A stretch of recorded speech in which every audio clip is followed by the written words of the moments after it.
Mi madre me invitó a una cena rápida con la familia.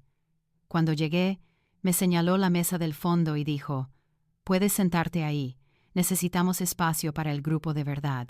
Yo solo asentí, pedí una bebida y le di mi tarjeta al camarero.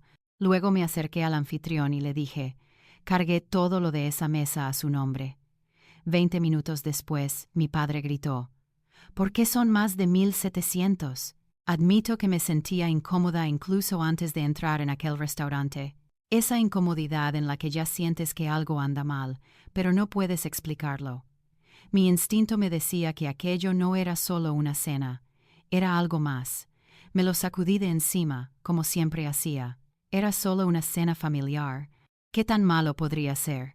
Mi madre me envió un mensaje de texto unos días antes: «Cena rápida con la familia este sábado. Nada importante».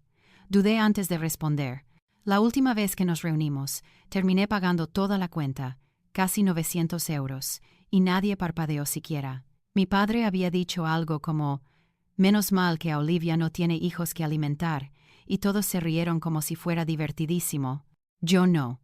Les dije que pagaría si alguna vez lo necesitaban, pero lo dije como un gesto, no como un título de trabajo. Aún así, no los había visto en 2 meses. La culpa a veces gana, así que dije que sí. Cuando entré al restaurante los vi de inmediato. Una mesa larga junto a la ventana, todos ya sentados, mi padre contando chistes, mi tía bebiendo vino, mi hermano gemelo haciéndose selfies con mi madre. La única persona que aún no estaba allí era yo, o quizás no se suponía que lo estuviera. Me acerqué, hice un pequeño saludo, y mi madre se giró, sonrió y señaló detrás de ella como si me asignara un asiento en un autobús. «Puedes sentarte ahí. Necesitamos espacio para el grupo de verdad». Me detuve. Ni siquiera se inmutó al decirlo. Simplemente se dio la vuelta como si hubiera pedido la sopa. No dije ni una palabra. Miré la mesa vacía en la esquina, a media luz, metida entre la puerta de la cocina y los baños, y simplemente me acerqué. «Bien, quieren tratarme como un plato secundario, pues actuaré como tal». Pedí un old fashioned y asentí al camarero como si todo estuviera bien. Luego lo llamé de nuevo. Deslicé mi tarjeta por la mesa y dije, lo suficientemente alto: «Todo lo de esa mesa, póngalo a nombre de ellos. Lo mío es solo esta bebida». Él parpadeó una vez. Yo sonreí. «¿Lo tiene?», asintió. Creo que en realidad estaba deseando hacerlo. Los siguientes 25 minutos fueron como ver un circo. Se reían, brindaban, pedían todo del menú. Mi tío pidió el chuletón. Mi hermano tenía 2 entrantes diferentes. Mi padre pidió una botella de vino de 130 euros y la sirvió como si fuera refresco. Mi madre no paraba de llamar al camarero como si fuera su mayordomo personal. No tenían ni idea. Yo esperé, bebí a sorbos, disfruté cada segundo. Entonces llegó el momento. Desde el otro lado de la sala, escuché la voz de mi padre subir como un volcán. «¿Por qué son más de...?» Todos se giraron. Mi tía se inclinó confundida. Mi hermano se quedó inmóvil con su teléfono a medio disparo. Me levanté y me acerqué como si fuera la hora de despedirme. «Pagué todo, incluso dejé propina», dije casualmente. Mi padre se iluminó. Mi madre me dedicó la sonrisa más cálida que le había visto en años. Todos me miraron como si acabara de pagar su hipoteca. Les saludé y me fui, sencillo. Lo que no se dieron cuenta fue que el camarero seguía el guión. Le dije que les llevara la cuenta después de que yo me fuera. Ni siquiera llegué al aparcamiento antes de escuchar gritos desde el pasillo. «¡Espera qué! Ella solo pagó su bebida». «Olivia». Me metí en mi coche y arranqué antes de que alguien pudiera alcanzarme. El aire nunca se había sentido tan limpio. A la mañana siguiente oí el golpe. Mi madre y mi padre, ambos de pie en la puerta de mi casa con caras cansadas. Mi padre entró directamente sin saludar. Salió por 2,000 euros. Aparecieron a las 9:12 de la mañana siguiente. Sin previo aviso, solo 2 golpes secos, y luego mi padre entrando en mi apartamento como si fuera suyo. Mi madre le seguía, más callada de lo habitual, como si ya supiera que esto iba a salir mal. Él dejó el recibo en la encimera de la cocina, como si fuera una prueba en un juicio. Salió por 2,000 euros. Ni buenos días, ni cómo estás. Solo ese número. Miré el recibo. Ni siquiera lo toqué. Pagué mi bebida, dije. Fue entonces cuando empezó el verdadero espectáculo. Empezó a caminar en círculos como si se estuviera enardeciendo, lanzándome frases. Te educamos mejor. Esto es bajo. Nos avergonzaste. Tu tío tuvo que cubrir la propina. Lo hizo sonar como si hubiera incendiado su casa. Mi madre solo habló cuando él hizo una pausa para recuperar el aliento. Olivia, solo pensamos que ayudarías. Ayudar. Esa era la palabra en la que siempre se apoyaban. Ayudarles a pagar todo. Ayudarles sentada en una mesa auxiliar como una prima olvidada.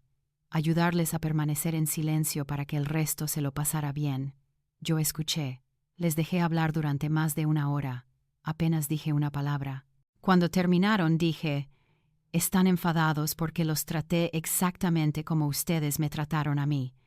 Eso lo detuvo por medio segundo, pero no respondió. Simplemente se dio la vuelta y salió furioso con mi madre detrás de él. Pensé que había terminado. 10 minutos después, oí un fuerte golpe desde fuera. Corrí a la ventana y vi a mi padre corriendo de vuelta al coche. Mi madre ya estaba en el asiento del pasajero. La ventanilla de mi coche, lado del conductor, estaba destrozada, cristales por todas partes. Una roca estaba sentada en el asiento. No esperaron, se marcharon como si nada. Me quedé allí, mirando el desorden. No grité, no los perseguí. Volví a entrar, abrí mi portátil y saqué las imágenes de las cámaras de seguridad que había instalado el otoño pasado después de que me robaran un paquete. Allí estaba, claro como el día. Mi padre caminando hacia el coche, mirando alrededor, recogiendo una roca y lanzándola directamente a mi ventanilla. Guardé las imágenes. Luego presenté una denuncia policial. Le conté todo a la gente, le di el vídeo. Me preguntó si quería presentar cargos o simplemente obtener una compensación. Dije que quería cada céntimo de vuelta. Esa ventanilla no solo estaba rota, era un mensaje, y también lo fue mi respuesta. A finales de semana, él había perdido 420 euros, sin seguro, sin excusas. Él pagó, pero no había terminado. Abrí mi aplicación bancaria y miré la cuenta compartida etiquetada como gastos familiares. Durante 9 meses había estado depositando 2.000 euros en esa cuenta mensualmente. Comenzó después de que afirmaran que estaban pasando apuros, reparaciones, facturas, comestibles. Había accedido a ayudar temporalmente, pensando que estábamos trabajando todos juntos. Pero empecé a notar cosas extrañas, compras repentinas, mi hermano publicando casualmente desde nuevas cafeterías, viajes en Uber desde el campus a fiestas en la playa. Mientras tanto, me decían que cada euro ayudaba a mantener a la familia a flote. La cerré, bloqueé la cuenta, restablecí las contraseñas, eliminé todas las transferencias vinculadas, la dejé a cero. 3 días después, explotó. 15 llamadas perdidas de mi madre. 6 de mi padre. Incluso mi tía me envió un mensaje de texto diciendo que debía haber un error. Mi hermano me envió una sola línea. ¿Qué diablos, Olivia? Ignoré todo. Luego, aproximadamente una semana después, como si nada hubiera pasado, aparecieron de nuevo. Todas sonrisas esta vez. Mi padre me abrazó en la puerta.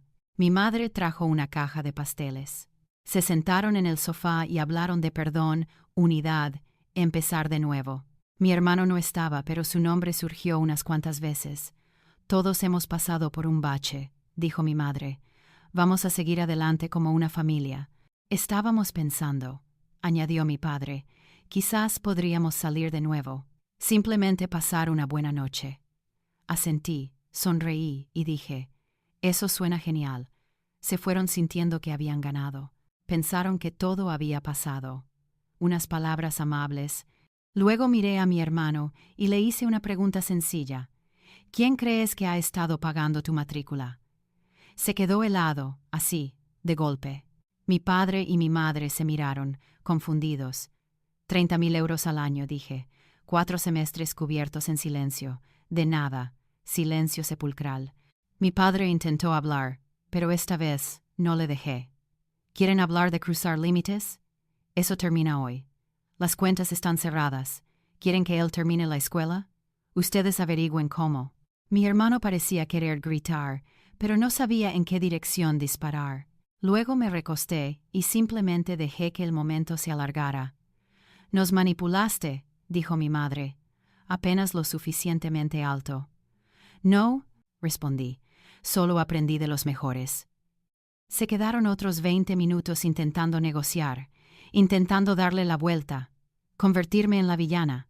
En un momento, mi tía incluso llamó en medio de la conversación, probablemente intentando calmar las cosas.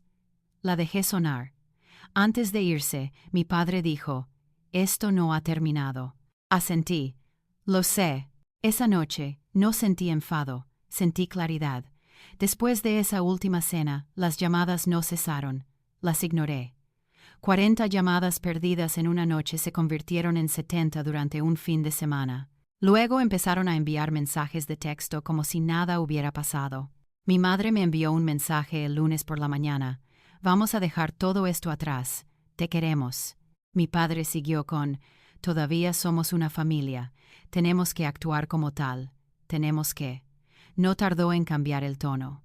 Para el martes, los mensajes cambiaron. «Estás haciendo daño a todos. Estás siendo egoísta. Y mi favorita personal de mi tía, Olivia, no dejes que el dinero te defina». Como si ellos no lo hubieran hecho ya por mí. Luego llamó mi hermano. No se disculpó. Ni siquiera preguntó cómo estaba. Solo preguntó si ya había arreglado lo de la matrícula. Dije que no. Colgó. Una hora después, recibí un largo correo electrónico de mi madre. Se suponía que era sincero. Supongo que lo era. Pero a mitad de camino, dijo algo que me tensó la mandíbula. «Hemos sacrificado tanto por ti. Nos debes el no irte ahora». Sacrificado. Esa palabra se me quedó en la cabeza durante días. No paraba de pensar en los meses que había estado pagando esa cuenta compartida. 2.000 euros al mes, sin preguntas. Comestibles, reparaciones de la casa, facturas de servicios públicos. Eso era lo que afirmaban. Pero yo tenía acceso a los registros. En silencio, había guardado capturas de pantalla de las transacciones salientes. No eran solo comestibles. Eran visitas al salón de belleza, días de spa, limpieza de coches. Mi hermano había sacado 400 euros en una semana etiquetados como emergencia del campus. Resultó que era para un concierto. Así que esperé. Luego, el viernes por la noche, envié un mensaje de grupo a todos ellos. Mi madre, mi padre, mi tía, mi tío y mi hermano. Tenía 3 fotos. Una captura de pantalla del historial de la cuenta compartida, una captura de pantalla de las contribuciones totales de mi banco y una foto de una nota escrita a mano que me dejó mi padre el año pasado. «Estamos orgullosos de ti. Nos cuidas mejor de lo que merecemos». Sin mensaje, solo esas 3 imágenes. No respondieron de inmediato, pero sé que lo vieron. El sábado por la mañana, finalmente recibí una visita, pero no de mis padres. Fue mi prima Ashley. Estaba en mi porche con 2 cafés y parecía que acababa de escapar de un incendio. «Les han estado diciendo a todos que estás teniendo una crisis nerviosa», dijo, «que eres paranoica, que estás intentando castigar a la familia». Mi madre intentó convencerme de que solo estabas emocionalmente inestable, pero he visto el historial de la cuenta. Sé lo que han estado haciendo. No dije mucho. Ashley no era de las que endulzaban las cosas. Hablamos durante quizás 1 hora. Luego dijo algo que se me quedó grabado. «Ni siquiera te ven como una persona, solo como una función. Dejaste de pagar y ahora no saben cómo actuar». Esa fue la sorpresa para la que no estaba preparada. No solo que me usaran, sino que nunca pensaron que estuviera mal. Pensaron que tenían derecho a ello. Más tarde esa noche, mi madre me envió un mensaje. «Queremos arreglar esto. Reunámonos todos. Una cena, sin dramas. Tu padre dice que está dispuesto a dejarlo todo si vienes». Dejarlo todo. Como si él fuera el que ofreciera misericordia. Le dije que lo pensaría. «No iré». Empecé a empacar la noche que recibí el mensaje de mi madre. «Una cena, sin dramas. Tu padre dice que está dispuesto a dejarlo todo si vienes». Esa frase sonaba en mi cabeza como ruido de fondo mientras llenaba cajas de cartón con la vida que había construido. Mi apartamento no era grande, pero guardaba mucho. fotos que ya no miraba, ropa que ya no usaba, recordatorios de una familia que había convertido mi lealtad en moneda de cambio. No le dije a nadie que me iba. No les debía una despedida. No se la habían ganado. 3 días después firmé el contrato de alquiler de un nuevo lugar, a cientos de kilómetros de distancia, en otra comunidad autónoma, una pequeña ciudad, un ritmo más tranquilo, nadie allí que supiera mi nombre. Se sentía limpio, como pasar una página sin releer el último párrafo, pero antes de irme hice un último movimiento. Entré en el sistema de pago de matrícula de la universidad de mi hermano y cancelé oficialmente todas las contribuciones pendientes. Me marqué como ya no responsable de esta cuenta. Luego eliminé mi nombre por completo. Un día después, recibí una captura de pantalla de Ashley, mi prima de nuevo. Era un mensaje de mi hermano en el chat familiar. ¿Por qué mi matrícula está impagada? Acabo de recibir una advertencia de retención de la administración. Dicen que me expulsarán del próximo semestre si no se arregla esta semana. A eso le siguió mi madre diciendo, Olivia debe haber hecho algo. Luego mi padre, está haciendo esto para vengarse. Que disfrute de su pequeña victoria. Ya lo resolveremos. Pero yo sabía que no podían resolverlo, porque también corté la fuente de dinero de respaldo. El fondo de emergencia que había llenado en secreto para ellos cuando mi padre pidió ayuda con un préstamo temporal el año pasado. 12.000 euros, ahora desaparecidos, transferidos a mi cuenta privada, legalmente mía. Y sabía algo más que ellos no sabían. Ese nuevo SUV que compraron la primavera pasada fue financiado en parte a través de la misma cuenta en la que había estado metiendo dinero cada mes. Sin mi parte, las cuentas ya no cuadraban. 30.000 euros al año en matrícula, 900 euros al mes en seguro y gasolina, reparaciones de la casa, su nuevo estilo de vida. Todo dependía de mí hasta que dejó de hacerlo. Cuando me fui de la ciudad, solo me llevé lo que necesitaba. El resto lo doné, lo tiré o lo vendí. Mi nuevo apartamento es más pequeño, más limpio. Mío. Cambié mi número, pero mantuve mi viejo teléfono por una razón: ver cómo se acumulaban las llamadas perdidas. Llamaron desde números nuevos, enviaron correos electrónicos, incluso enviaron una carta escrita a mano pidiéndome que reconsiderara por el bien de la familia. Luego llegó el giro que no esperaba, un mensaje de mi tía. Están pensando en emprender acciones legales si no reanudas el apoyo. Acciones legales. Me reía a carcajadas en mi nueva cocina mientras leía eso. No había contrato, no había acuerdo, solo su derecho ahora convertido en desesperación. Y luego, el silencio. Eso fue hace una semana. Ahora estoy aquí, viendo el atardecer sobre una ciudad en la que nunca me encontrarán, y pensando en lo lejos que dejé que llegara antes de elegir finalmente la paz. Me convirtieron en una proveedora. Ahora tendrán que vivir sin una. Han pasado 3 meses. 3 meses sin cenas forzadas, disculpas falsas o culpa disfrazada de amor. Ahora me despierto sin revisar mi teléfono, sin preguntarme qué tipo de manipulación me espera en mi bandeja de entrada. El silencio es hermoso. También lo es la libertad. Me adapté más rápido de lo que esperaba. Nuevo apartamento, nuevo trabajo, nueva cafetería en la calle que conoce mi pedido de memoria. Incluso empecé a salir con alguien. Nada serio todavía, pero diferente, honesta. Ella sabe sobre el desorden que dejé atrás, y por primera vez no me avergüenza decirlo en voz alta. Pensé que cortar lazos se sentiría más pesado. No es así. Se siente como sacar una astilla que no te habías dado cuenta de que te había estado infectando durante años. El último mensaje que recibí de ellos fue hace 2 semanas. Mi hermano escribió: «Lo has arruinado todo. Espero que haya valido la pena». No respondí. Mi madre envió una foto de la casa. Un intento sutil de activar la nostalgia. El pie de foto decía: «Todavía es tu casa si la quieres». No lo es. Ya no. La noticia se extendió al resto de la familia extensa. Algunos parientes se pusieron en contacto para decir que estaban orgullosos de mí. Uno de mis tíos incluso me dijo: «Hiciste lo que yo nunca tuve agallas de hacer». No esperaba eso, pero algo me quedó claro. Esto no era solo sobre mi familia.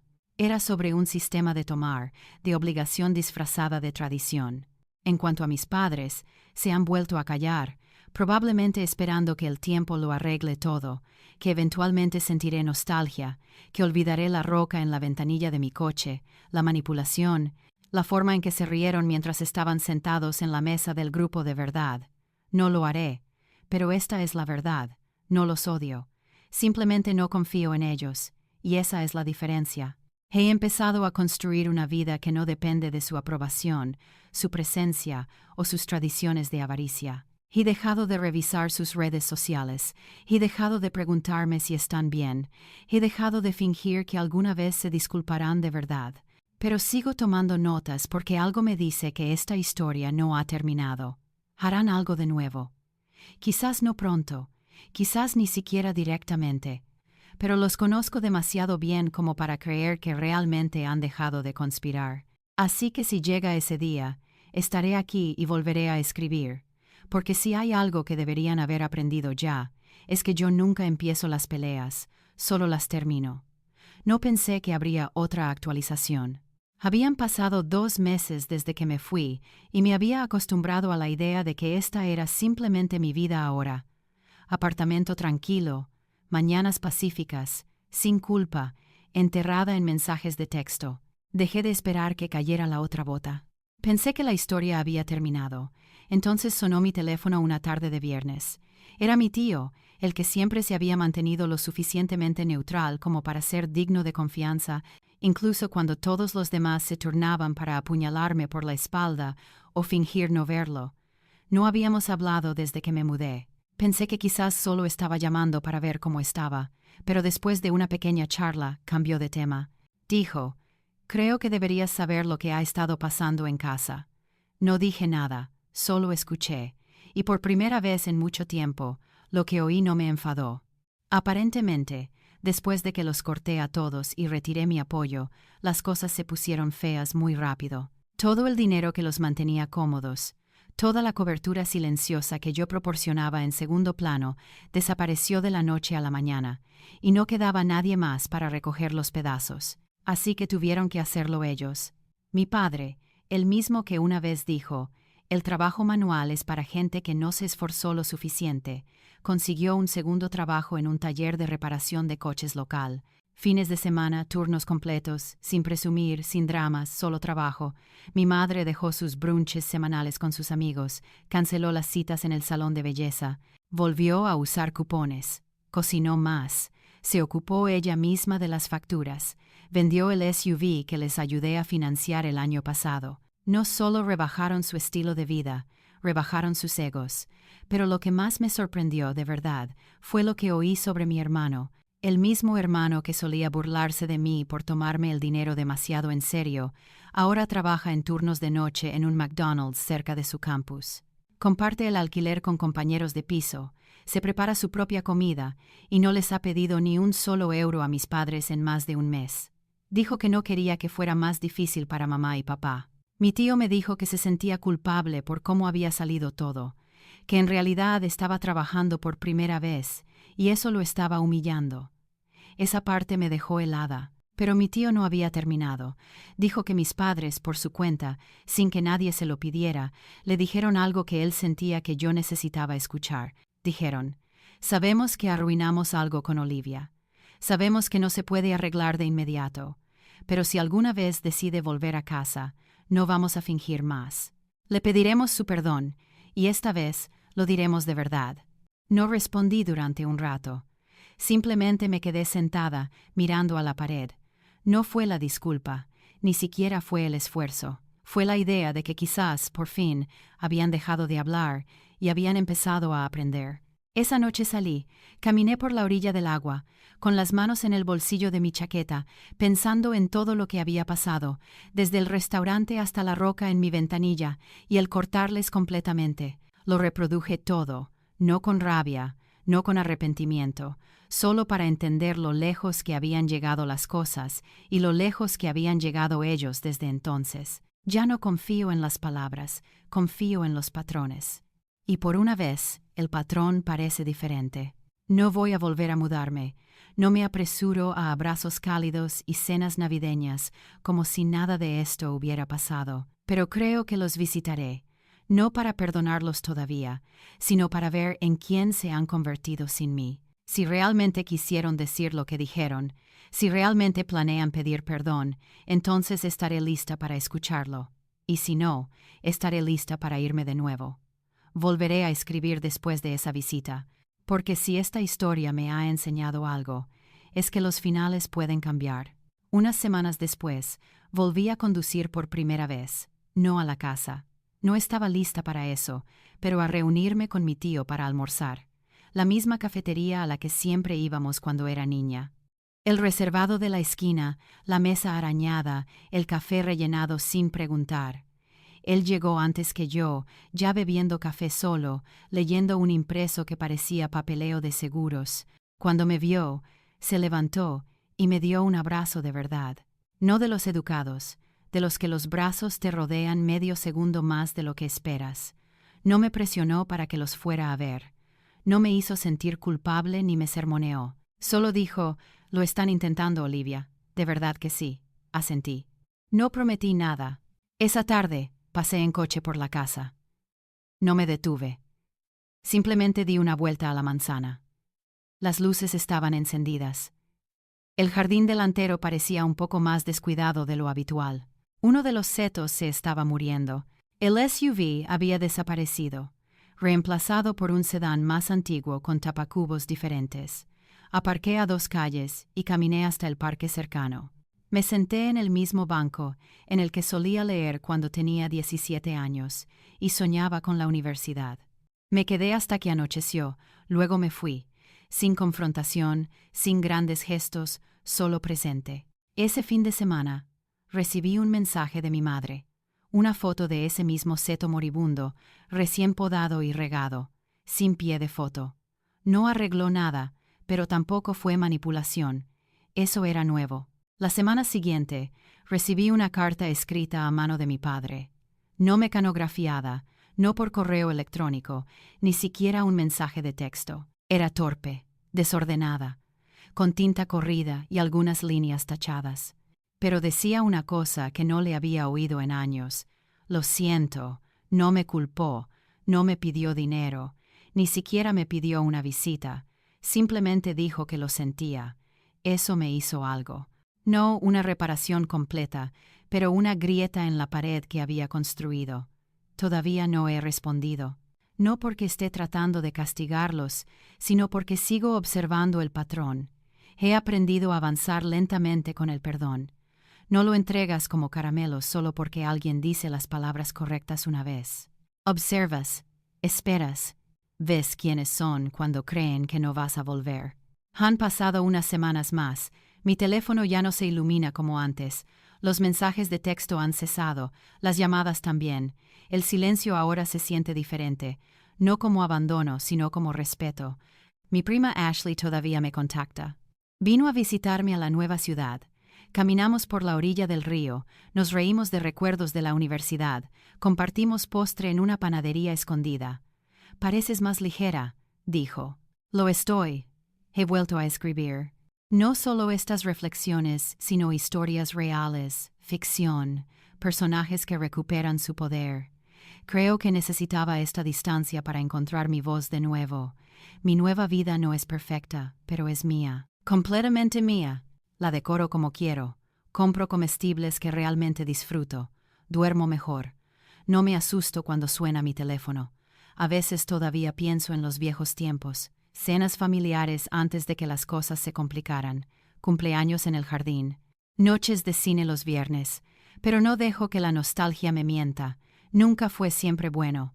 Hubo grietas mucho antes de que las paredes se cayeran. Y he dejado de fingir que esas grietas eran solo peculiaridades. Eran advertencias. Ahora vivo con intención. Doy cuando quiero, no cuando me siento culpable. Respondo las llamadas que elijo, no las que me siento obligada a responder. Paso tiempo con gente que me hace sentir segura, no con gente que me agota y lo llama amor. No sé si alguna vez volveré por completo. Pero sé esto. Si continúan creciendo, los encontraré a mitad de camino, lenta y cuidadosamente.